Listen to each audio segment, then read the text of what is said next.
शिवाय। श्री शिवाय नमस्तुभ्यम।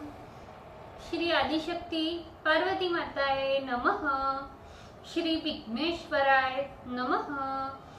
श्री लक्ष्मी नारायणे नमः। श्री सरस्वती ब्रह्माय नमः। श्री सियारामे नमः। श्री रामदास हनुमाने नमः। श्री राधे श्यामे नमः। हे शिवजी, તમારી કૃપાથી હું આ શિવ પુરાણ વાંચી રહી છું અને મારી મમ્મી, બેન અને તમામ શ્રોતા શિવ પુરાણ સાંભળી રહ્યા છે।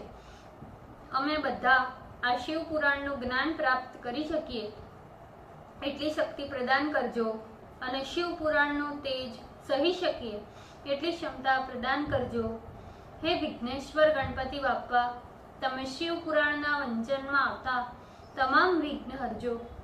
हे कृष्ण मनोहारिणी राधा जी, हे श्याम सुंदर, हे सिया राम जी, हे रामदास हनुमान जी, तमे शिव पुराण सांभळवा जरूर पधारजो अने मारा हृदयमां स्थान ग्रहण करजो।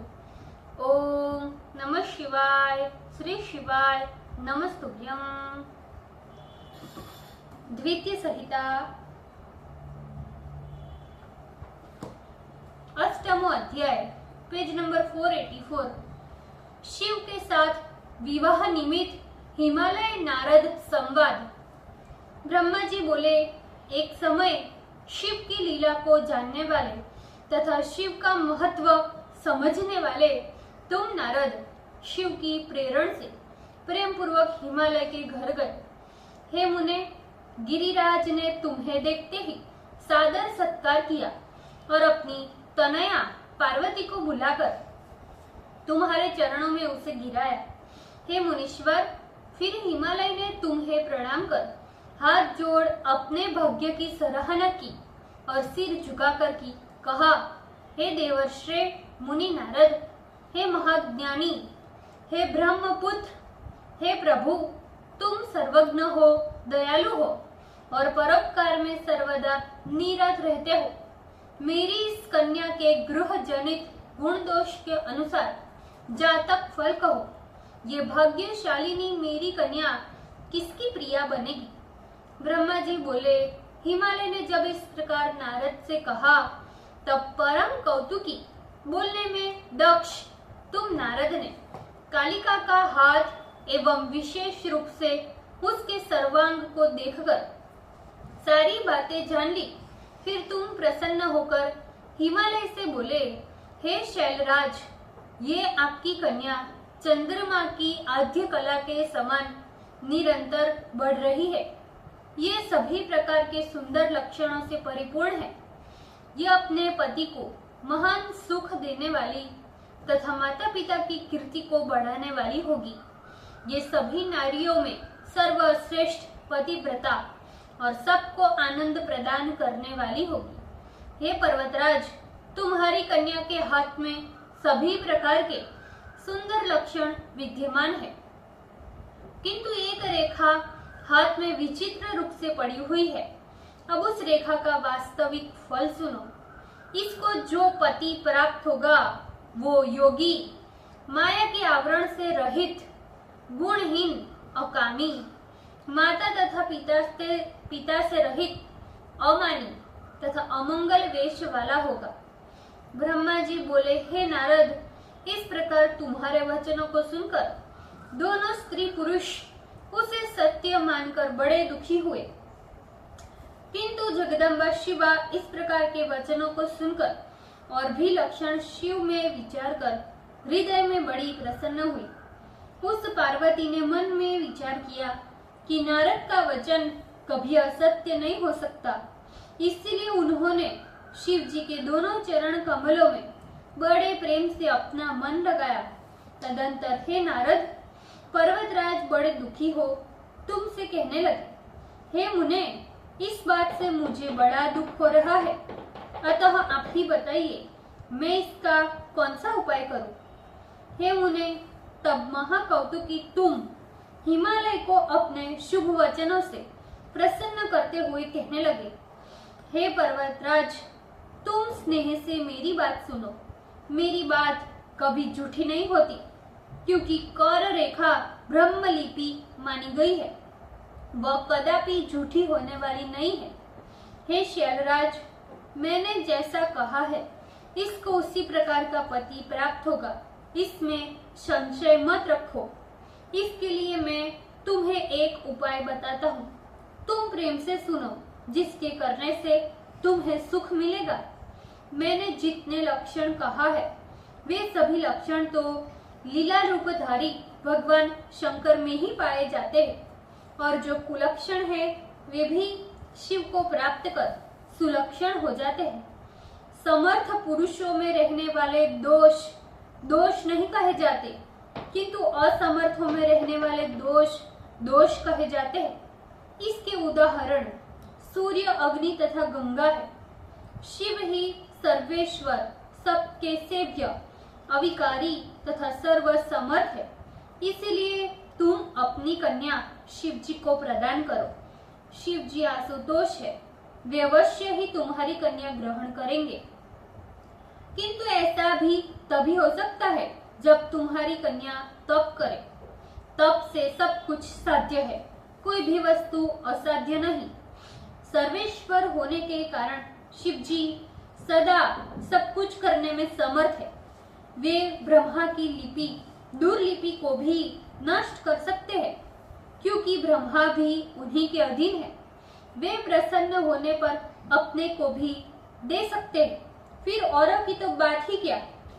ब्रह्मा जी बोले, हे तात, ब्रह्म विद्या के साक्षात्कर्ता परम कौतुकी तुम अपनी कल्याणकारी वचनों से गिरीश्वर को संतुष्ट करते हुए बोले, हे गिरिराज, तुम्हारी कन्या भविष्य में शिव की प्राण प्रिया और शिव के सानुकूल रहने वाली है। ये महापतिव्रता तथा महासाध्वी है और माता तथा पिता के सुख को बढ़ाने वाली है। ये तपस्विनी शिव जी को सर्वदा अपने वश में रखेगी तथा शिव जी भी इसको छोड़कर अन्य स्त्री से विवाह नहीं करेंगे। इन शिवा शिव में जैसा प्रेम होगा वैसा प्रेम और किसी भी दंपत्ति में नहीं होगा। इन दंपतियों जैसा प्रेम आज तक न तो किसी में हुआ है, न होने वाला है और न इस समय किसी में है। इन दोनों के द्वारा देवताओं के बड़े बड़े कार्य संपन्न होंगे। हे पर्वतराज, जो देव कार्य नष्ट हो चुके हैं उन्हें भी ये लोग जीवन दान देंगे। हे पर्वतराज, इसी कन्या से ही रुद्र अर्धनारीश्वर कहे जाएंगे। ये दोनों रात एवं दिन के समान एक दूसरे से मिले रहेंगे। ये तुम्हारी कल्याणकारी पुत्री अपने तपस्या के प्रभाव से शंकर को संतुष्ट कर उनके आधे शरीर का हरण करेगी। ये तुम्हारी कन्या अपनी तपस्या से शिव को संतुष्ट कर विद्युत तथा सुवर्ण के समान गौरवर्ण की होने से आगे चलकर गौरी कही जाएगी। जब ये तुम्हारी कन्या गौरी नाम से विख्यात होगी तब ब्रह्मा, विष्णु एवं समस्त देवगण इस कन्या का पूजन करेंगे। हे नगोत्तम, तुम इस कन्या को किसी दूसरे के लिए कदापि मत देना और मेरे द्वारा कहे गए इस रहस्य को किसी देवता के सामने प्रकाशित भी मत करना। ब्रह्मा जी बोले, हे नारद, इस प्रकार तुम्हारी बात सुनकर वाक्य विशारद हिमालय पुनः तुमसे कहने लगे, हे मुने, नारद जी, हे पंडित प्रवर, मेरी एक विज्ञप्ति है जिससे प्रेम पूर्वक तुमसे कहता हूँ, तुम सुनो। ऐसा सुना जाता है कि महादेव असंग होकर अपनी इंद्रियों को वश में करके देवताओं से भी अलक्षित किसी स्थान में नित्य तपस्या में निरत रहते हैं।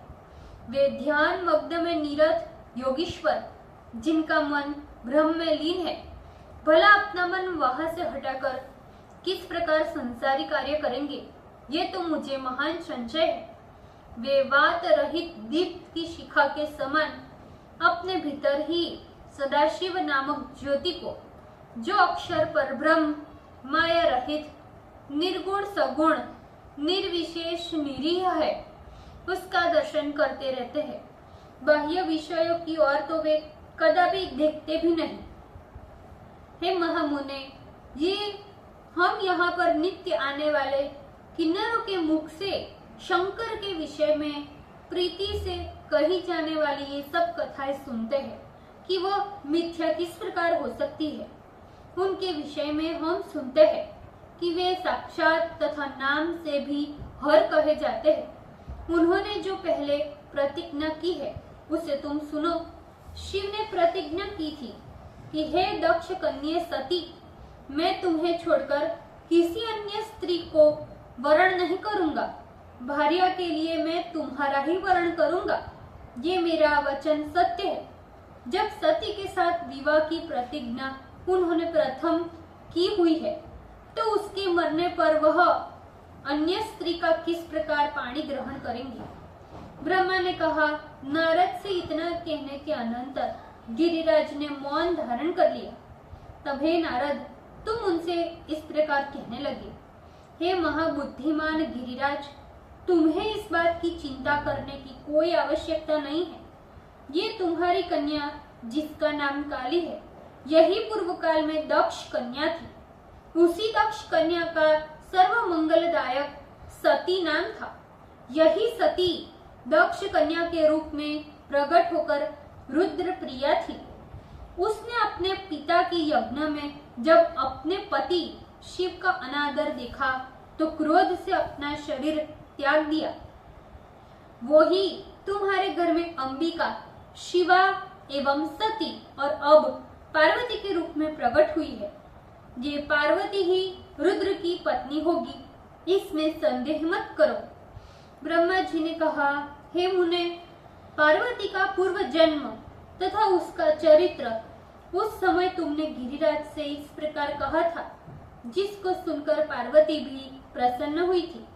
तुम्हारे मुख से काली के संपूर्ण वृत्तांत को सुनकर गिरिराज पुत्र स्त्री सहित संदेह से रहित हो गए। काली ने भी नारद जी के मुख से अपनी सारी कथा सुनकर हंसती हुई लज्जा से मुख नीचा कर लिया। गिरिराज उसका सारा वृतांत सुनकर अपने हाथ से उसका सिर सूंघ अपने आसन के सन्निकट उसे बिठाया।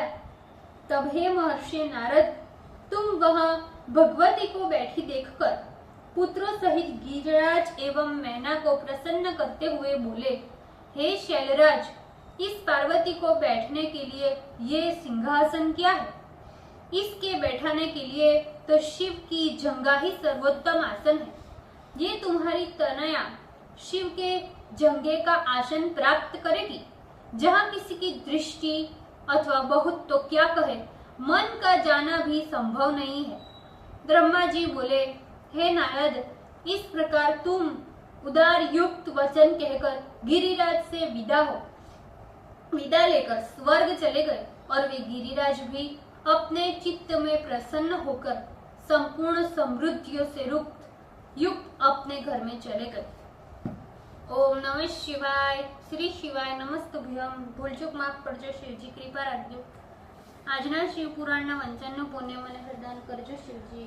ઓમ નમઃ શિવાય। શ્રી શિવાય નમસ્તુભ્યમ।